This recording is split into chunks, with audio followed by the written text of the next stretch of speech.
Did you Yeah, do it? now it's running. But Outstanding. they missed the beatboxing. Too bad. It was awesome. I will, might do that later, I don't know. Yeah. Okay. So, as you know, it's a fantasy book. I've chosen a part with very little dialogue because I'm not very good at voices.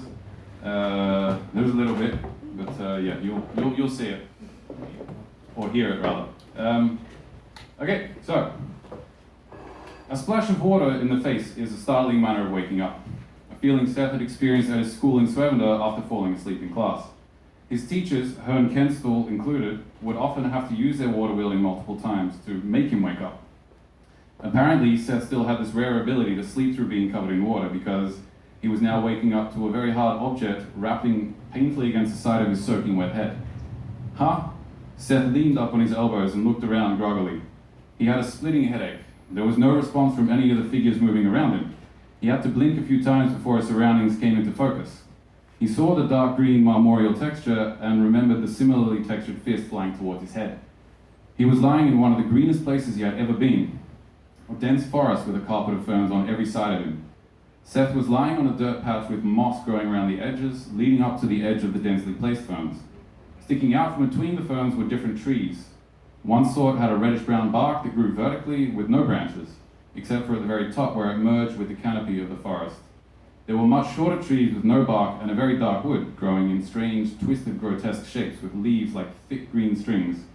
There was also a kind of glossy, straight black pole growing everywhere, but the material didn't look natural. One of the marble men picked Seth up roughly by the shoulder. Seth looked at the green marble restraint still weighing his arms down. He considered growing to the height of one of these trees and hopping away. It was very possible his restraints wouldn't grow with him, and this material was one of the strongest things Seth had encountered, so he might lose both hands if he tried. He didn't want to hurt himself, but he was desperate to escape. Seth didn't feel like being stranded on his own on this desolate world again. Without a staff to use as a crutch, Seth was very much feeling the effect of his handicap. He hopped along in the direction that the marble man was pushing him, and from between the ferns emerged hundreds of bizarre creatures, all made of marble. It added yet another shade of green to the overwhelmingly monochromatic atmosphere. Seth still hadn't quite become used to maneuvering on just one leg and fell over while he was being roughly shoved along. He used his matter manipulation to stop himself from falling over and pushed himself back upright. The surrounding marble men that had noticed this stopped and looked at Seth. It was difficult to tell without faces, but they reacted as if they were surprised to see he could still perform such acts with his hands restrained. Two of the marble men raised their arms and pointed them at Seth, while another creature that resembled a centipede with a scorpion tail was pointing its stinger at Seth too. The stinger was trembling, and a few more of the humanoids stopped to watch this interaction with their new prisoner. The desire to just start flinging these creatures around with matter manipulation and escape had been running through Seth's mind since he woke up. Right now, the feeling was even stronger.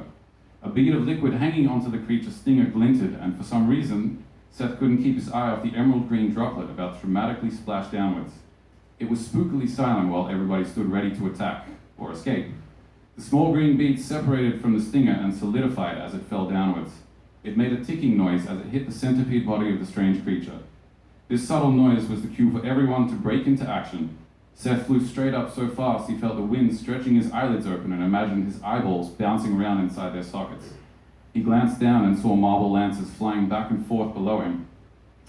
Trees became casualties and made loud cracking sounds as they toppled to the forest floor. Seth crashed into the canopy, wringing leaves and twigs down on his captors. The marble men looked up. Seth was cursing as he tried to pull part of his rope free from the twigs that had snagged him. He was half hanging, half flying upside down. It turns out the shiny black poles were in fact natural growths that occupied even more room here in the canopy of the forest. Their branches looked like enlarged versions of beetle legs and had hooks proportionately huge. Seth would have loved to study this tree some more. It would make a unique addition to Seratam's floral assortment, but he was still very much aware of the large group of marble creatures below him. He looked at the group of marmoreal men and creatures now pointing all sorts of different appendages at Seth. A few extended limbs shot past Seth. He heard the air hiss past his ears as they just missed. He held up his trapped hands just as he saw one of the marble lances about to hit its target. The lance smashed into his restraint and shattered them into 1,000 pieces. Seth looked at his liberated hands and smiled.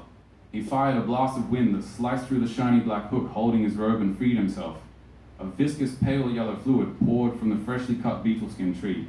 Seth carved a hole through the canopy with more deadly air blasts and finally was able to fly through it. He soared skywards until he was sure he was out of reach of the marble army's extending limbs. He took a few deep breaths. So, it had turned out that the marble army could not be reasoned with quite yet. Perhaps the wounds of Seth's most recent attack were too fresh and he might be able to try again later. The forest from which Seth just emerged was contained within a precise circle more than a kilometer wide. As he looked at the forest, Seth could see the movement of marble creatures infesting the whole verdant circle. It was a strange phenomenon to find, a perfectly preserved, thriving forest in the middle of a vast wasteland. Seth focused on trying to find Seritam. He looked around and scanned the sky for the undertower, but saw only clouds and patches of blue sky between them. Seth checked his ring to see which direction the bubbles were pointing and found an empty glass bead on his finger. He no longer had the silver ooze to guide him home or to Swevender. A thorough inspection of the small glass bead revealed no cracks or holes, nor any trace of the silver liquid. Seth decided to postpone theorizing what had happened for now. He flew up into the clouds, but saw no sign of any kind of floating city when he scanned the cloud from above. He flew back down to where the temperature didn't cause his teeth to instantly begin chattering. He still saw no undertower. Seth had lost his floating home once again. For some reason it felt worse this time, as if he should have learned his lesson. Alright. This meant that he would have to make a new floating segment, create a new house, a new garden, all of it. Luckily, he had made several new rings, enabling Seth to create something other than apples for nourishment. The forest below would most likely have other sources of food and materials Seth could use. During his time recuperating in Swevender, he had thought about what to do if he was stranded again, and make sure he had almost everything he needed to efficiently make a new flying home for himself. His wooden sandal would provide him with materials for a house and furniture, and his clothing could be used to create cushions and beds for comfort. Several of his rings contained glass to use for windows, and an iron ring helped Seth make a stove. One thing he missed, however, was a sample of versatile concrete to use as the base for his home. It was possible there was a light, porous kind of stone in the forest below which Seth could use instead, but it might not be worth the risk if the marble army was patrolling the forest. Looking at the circular green forest from a distance, Seth could see a few of the planet spirits moving about the perimeter of the forest. One of them charged a section of forest where Seth could just make out a concentration of marble texture. And when the big dirt creature came into contact with the border of the forest, it simply dissolved into nothing. Something about this mysterious forest stopped the Gaiaots from entering. In fact, it looked like it was deadly to them. This explained why there were so many marble men here. Maybe they even fashioned this place themselves, in which case Seth had been giving them less credit than they deserved.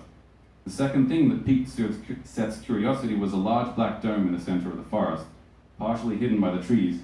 It was possible that this was the source of the barrier protecting this area from the Gaiaots. Seth decided he would take the risk and investigate the spherical structure. He wished he could shrink himself and become invisible to the marble army, but without his silvery sample of the mercury monster, it was impossible. He was still completely bewildered as to how it had disappeared. Seth materialized his water scope one more time to inspect the area around the dome and noticed there was a lack of marble beings near it. He drifted downwards, but he stayed cautious as he slowly descended. As he got closer to the dome, he noticed more and more odd things about it. The texture of the dome's surface was extremely smooth. It gave him the urge to reach out and touch it, to feel if it was really there. There also seemed to be a humming noise that got louder as he approached the structure. By the time Seth was floating next to the black dome, he saw it was closer to a dark grey rather than black. He reached his hand out to feel the wall of the strange construction. Surprisingly, Seth's hand met no resistance and went straight through the grey surface. The structure rippled where his hand made contact, and the pitch of the humming changed subtly.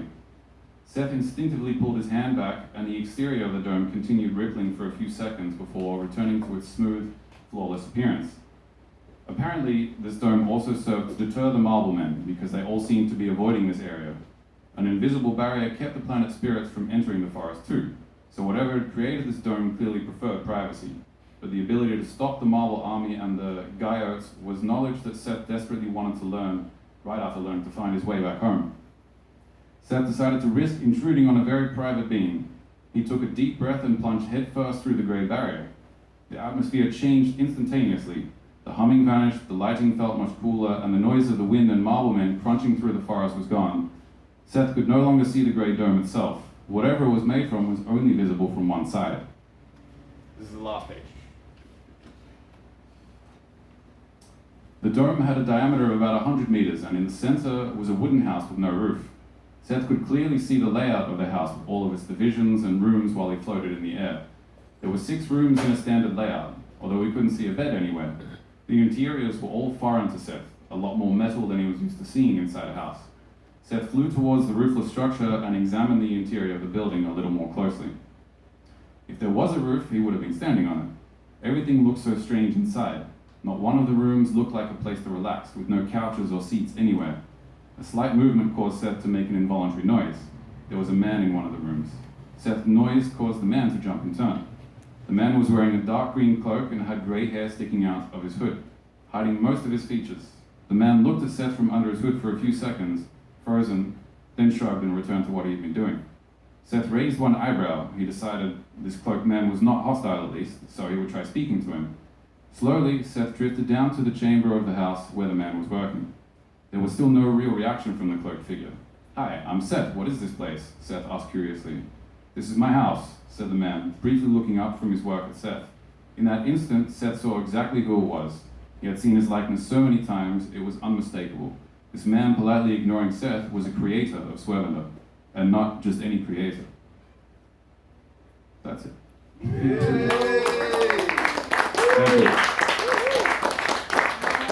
Thank you. Thank you. And thank you to everybody for coming down, despite the new regulations preventing people from going out. I'm glad everybody came here. Everybody's got a QR code. And it's really good to see everybody here. And thank you for listening and looking and enjoying the paintings. Thank you. Thank you. Because, stop.